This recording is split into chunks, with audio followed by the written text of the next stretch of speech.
Hello ma'am, आप please अपना नाम बताइए My name is Manaswini Animalla. और क्या एज है आपकी My age is 23 years. और आप कहाँ से आए हैं? I'm from Hyderabad, but I was doing my masters in USA, तो वैसे ही वहाँ से आ गई हूँ मैं. तो अभी क्या डिस्कम्फर्ट था, क्या डिजीज़ था आपको? When I was 22, I was feeling a lump in my right breast, but I have never showed it anywhere. But when I came back to India, मतलब masters के बीच में जब आई थी ब्रेक में, दिखाई थी डॉक्टर्स को, I did not have any discomfort. मतलब my breast used to look very normal and मतलब बस lump जैसा लगता था. तो when I went to my gynaec, ultrasound किया, पेट स्कैन किया, उनके बाद मुझे पता चला I am having this stage 2 cancer, मतलब अर्ली स्टेज है ऐसे बोल के. But at that time we did not know about this HIMS, सो हमने यहाँ पे नहीं आए थे, जल्दबाजी में हमने सर्जरी करवा लिया. फिर सर्जरी होने के बाद में पहले वो लोग बता रहे थे ऐसे कि कीमो का ज़रूरत नहीं पड़ेगा, हार्मोनल थेरेपी से ठीक हो जाऊंगी. बट वो सर्जरी होने के बाद फिर ऐसे बात पलटा दिया कि कीमोथेरेपी चाहिए, 6-18 कीमो ऐसे साइकिल्स चाहिए बोल के. तो पापा मम्मा सब लोग डर गए थे. आई वॉज कन्फ्यूज्ड, मतलब मेरा पढ़ाई बीच में छूट गया, यहाँ पे आ गई हूँ, क्या हो रहा है बोल के. बट सर्जरी के होने के 40 दिन के बाद भी एक वीक से हम हिम से कांटेक्ट थे, मतलब they were giving us what kind of food we need to eat, मतलब इनका प्रोटोकॉल्स सभी घर में फॉलो करते थे. And after following it for 20 days at home we came here and it's my 17th day here. And मतलब पहले बहुत I was in lot of stress, मतलब कैसे होगा, अभी सर्जरी करवा लिया, recurrence chance is more if I leave chemo and everything. But after coming here and talking to sir and everyone, I got a lot of confidence that we can cure any kind of disease with nature, connected with nature. तो yes. आपको सिर्फ lump था, हाँ. कोई discomfort नहीं था और आप नॉर्मल रूटीन के लिए गए थे? नॉर्मल. तो आपने क्या बायोप्सी कराई थी, क्या कराया था? बायोप्सी करवाई थी and you will not imagine कि पहले मेरा साइज़ इतना सा ही लग रहा था, फिर बाद में बायोप्सी के 1 हफ्ते के बाद में I can feel that lump इतना बड़ा हो गया बोल के.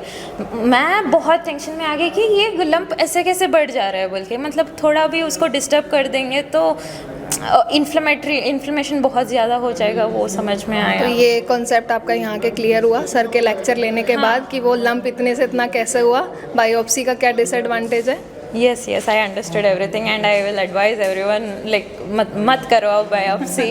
अगर ऐसे कुछ है तो पहले नेचर से ठीक करने के लिए we need to try it, and इनसे नहीं हो रहा है तब जाएंगे वो कहीं और हॉस्पिटल. यहाँ तो हो ही जाएगा, देखो आपका हो गया तो सबका ही हो जाएगा. ठीक है, तो बायोप्सी के कितने टाइम बाद आपने सर्जरी कराई? बायोप्सी के 1 हफ्ते में. 1 हफ्ते में? हाँ. ठीक है. और सर्जरी के टाइम पे या उसके बाद से कितना पेन रहा और क्या सिम्टम्स ऐड हुए आपको? सिम्टम्स मतलब वो सर्जरी का जो पेन रहता है वो ही है, एंड थोड़ा सा मतलब वो सूचस के पास में थोड़ा इचिंग जैसा रहता था. But they have given me provided me oil, वो लगा के ठीक होता है. But I don't remember the oil, exact oil. तो अभी मतलब उसके बाद आपका स्लीप पैटर्न, एपेटाइट सब नॉर्मल था?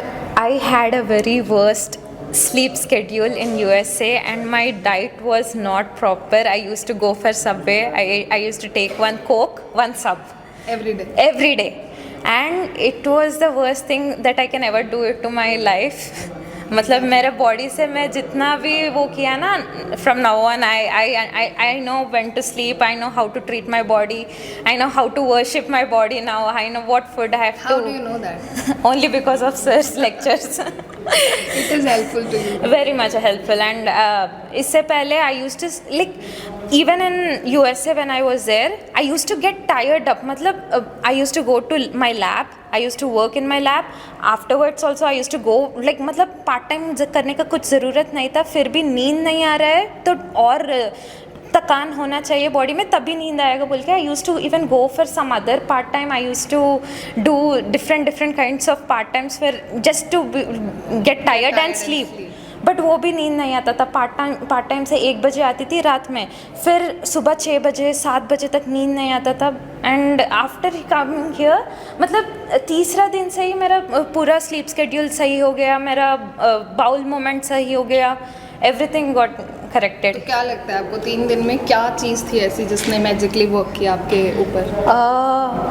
One thing is sir's words, मतलब वो पॉजिटिव वर्ड से, एक तो पहले दे ज्वाइन होने से पहले you whatever the speeches I heard before coming here and even after coming here, yoga master used to tell so many things. मतलब थोड़ा पहले first 2 days mummy was back of me कि चलो चलो we need to go for this, we need to do this, but from 3rd day onwards I was doing everything by myself. मतलब हाँ, this is the right way how we have to live a life. मतलब इनमें तो जीना सीखो को आके जीना सीख लिया मैंने, and I am really happy for तो दिस। जो BIC सर का प्रोटोकॉल है उसमें आपको सबसे बेस्ट चीज़ क्या लगी? द बेस्ट थिंग, मतलब 0 वोल्ट का जो भी है, ग्राउंडेड रहना, अर्थ से जुड़ी रहना, ये चीज़ बहुत अच्छा लगा है। And also about the hot water immersion therapy, उससे भी बहुत मुझे वो रिलैक्सेशन फीलिंग, मतलब मुझे पेन तो नहीं था but the relaxation feeling was good. और डाइट के बारे में क्या बताना चाहोगे आप? क्या क्या पॉइंट देना चाहोगे डाइट के लिए? Diet, yes, first initially few days it might be, मतलब हम जिंदगी में कभी ऐसे नहीं डाइट किए, मतलब हर तो आप दिन, रोज सबवे और कोक ले रहे हो और फिर एकदम से ऐसी diet, it's a drastic change for you. हाँ, इट्स अ ड्रास्टिक चेंज। तो फ्यू डे मतलब जब घर में स्टार्ट किए थे ना, घर में I used to be very much irritated, frustrated कि क्या लगा रहे हैं मुझे ऐसे बोल के, but the diet is the one thing now I will do it for my lifetime. Wow, great. Means this is a very big achievement for us also.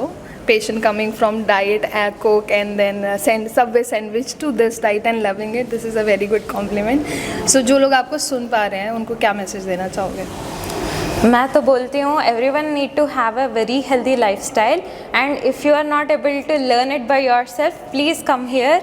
They will definitely, they are मतलब आपको कोई बहुत guarantee मैं दे सकती हूँ कि ये लोग सिखा के ही भेजेंगे आपको घर।